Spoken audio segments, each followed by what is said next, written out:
Bonjour mesdames et messieurs, je suis ravi d'être avec vous aujourd'hui pour un nouveau pronostic de notre quintet plus qui se donnera ce dimanche 14 janvier 2024 sur l'hippodrome de Paris-Vincennes. Et quel quintet? C'est le prix d'Amérique Legend Race Qualif 6, le prix de Belgique. C'est la dernière course pour se qualifier au prix d'Amérique. C'est un petit peu le dernier ticket. Les 3 derniers tickets sont en jeu. Alors les chevaux qui ont un petit peu la corde au cou, il va falloir qu'ils arrivent à se détacher pour se qualifier à la grande course, car ceux qui ne sont pas qualifiés au gain ou même qualifiés grâce aux courses qualificatives ne pourront pas participer à la grande course de fin janvier, la Coupe du Monde des drivers, des entraîneurs, des chevaux, des propriétaires. C'est un petit peu la grande course au trot, la plus grande course au monde. Voilà, là on passe tout de suite aux conditions de course. C'est le prix de Belgique Amérique Race PMU Qualif 6, 2850 mètres départ volté sur l'hippodrome de Paris-Vincennes. 120 000 euros d'allocation, c'est un groupe 2. Corde à gauche, 18 partants. Les 3 premiers sont qualifiés, comme je l'ai dit, au Grand Prix d'Amérique. Ça se situe dimanche, donc demain, très grande course.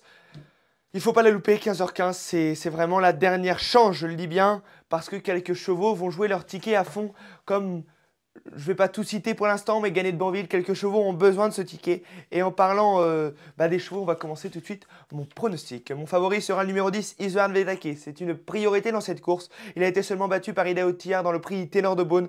Aujourd'hui, il faut le garder. C'est vraiment la base un petit peu de la course avec un autre cheval que je vais citer après. C'est un cheval qui est très dur, il peut faire un très gros tour de piste, il peut faire ça très très vite. Il faut le garder, ce numéro 10, Isoard Vedake. Voilà, l'autre jour, il a été battu par Ida Otiar, mais il n'a pas du tout démérité. Il a tenu jusqu'au bout en venant le titiller un petit peu. Donc l'autre jour, il a été très dur dans le Ténor de Beaune. Aujourd'hui, s'il refait la même performance, il ne devrait sans doute pas sortir des 5 premiers, même des 3 premiers pour se protéger de Philippe Allaire, associé à Benjamin Rochard, avec qui il s'entend à merveille. Le numéro 11, Gone Boy, c'est un gagnant de groupe 1. Il a été très malheureux dans la dernière qualif, le prix de Bourgogne. Il a fait la faute alors qu'il essayait de se sortir de son pétrin parce qu'il était enfermé au milieu du peloton. Il était bourré de gaz, c'est dommage, sinon il aurait sans doute joué une part active à l'arrivée. Aujourd'hui, il faut le racheter, il ne faut pas regarder sa dernière performance. Il n'a pas pris dur lors de sa course de rentrée, sa dernière course dans le prix de Bourgogne. Pour moi, c'est une base dans les 5 premiers. Il a besoin de son ticket pour se qualifier au prix d'Amérique. Il fait partie des chevaux qui ont la corde autour du cou. Le numéro 5, Inma Rosa, elle aussi a la corde autour du cou. C'est une jument de 6 ans qui est une très bonne sprinteuse. Il faut absolument qu'elle ne fasse que la ligne droite. Elle ne peut pas faire plus de 300 mètres parce que sinon, elle n'a pas son coup de jarret habituel. Son coup de jarret est absolument transcendant. Elle pourrait venir jouer des premiers rôles si elle a le bon parcours. Elle n'est pas très loin des chevaux de tête au début de la ligne droite. Cette protégée de Laurent-Claude Abrivard associée à Léo Abrivard a besoin de son ticket. C'est pareil, ce n'est pas une base parce qu'elle a vraiment besoin, elle, du parcours. Mais dans les associés, je la vois très bien. Le numéro 14, pardon, Olmery, et cette fois-ci, ce n'est pas Orial Crimstrom qui est au sulky, c'est Eric Raffin, notre sulky d'or en titre qui est à son sulky. Malheureusement, ça ne s'est pas bien passé dernièrement. Il a fait beaucoup d'efforts. Il a eu le parcours un petit peu exécrable. Ce cheval de Daniel Reden a besoin de son ticket, même s'il est qualifié au gain, c'est mieux d'assurer. Voilà, Daniel Reden, son entraîneur, l'estime beaucoup. C'est un multiple gagnant de groupe 1, il faut le garder, c'est un petit peu...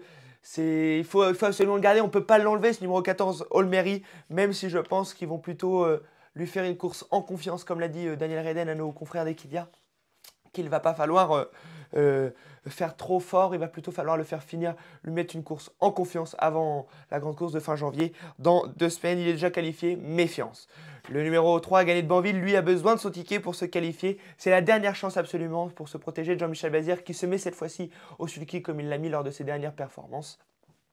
C'est un cheval régulier, il a été très, très heureux, peut-être pas dans les dernières qualifs, mais il a fait ses courses de très belle manière, hein. Il a fini 5, 6, 7e, plutôt 6, 7e lors des 2 qualifs. Moi, je pense qu'il est un petit peu battu pour la victoire, barré pour la victoire. Mais s'il a le très bon parcours associé à Jean-Michel Bazir, il ne faut absolument pas l'enlever. Il pourrait très bien rentrer dans les 2-3 premiers. Je ne le vois pas s'imposer. Je le mets en associé. Le numéro 9, Hussard du Landré, vient lui seulement plaquer les 4 pieds. Mais on a pu le voir lors de sa dernière performance que même plaquer les 4 pieds, il peut faire des très grandes performances. Aujourd'hui associé à Yoann Le Bourgeois, son nouveau partenaire, il a gagné le prix de Bretagne avec Benoît Robin de très belle manière. Son objectif, c'est dans 2 semaines. il faut le garder absolument car on sait que c'est un sacré cheval très très dur s'il a le bon parcours. Pareil, il peut rentrer dans la combinaison gagnante du Quintet Plus comme il y a 2 semaines dans le prix de Bourgogne où il finissait quatrième. Le numéro 2, Idel Linnery, il ne faut pas compter sur sa dernière sortie. C'est un cheval qui est très régulier. Malheureusement, il n'a pas été très chanceux lors de sa dernière sortie. Dans le prix Taylor de Beaune, il faut absolument le garder. Son entourage est assez confiant, dit qu'il peut rentrer dans le quintet, mais il lui faut le bon parcours. Moi, je me méfie beaucoup de ce numéro 2, Idéal Lignery. Le numéro 7, au cahier de Gilles, vient d'être décevant par 2 fois, mais les réglages ont été faits. Il n'y a pas de stress, il est déjà qualifié, mais aujourd'hui, il faudra montrer quelque chose pour son entourage. Voilà, si il fait la même performance qu'il a fait dans le prix de Bretagne, la première qualif, c'est une première chance, mais je pense qu'aujourd'hui, ils vont plutôt avoir besoin de se rassurer avec ce numéro 7 au cahier d'OGL. Voilà ma sélection pour ce prix de Belgique.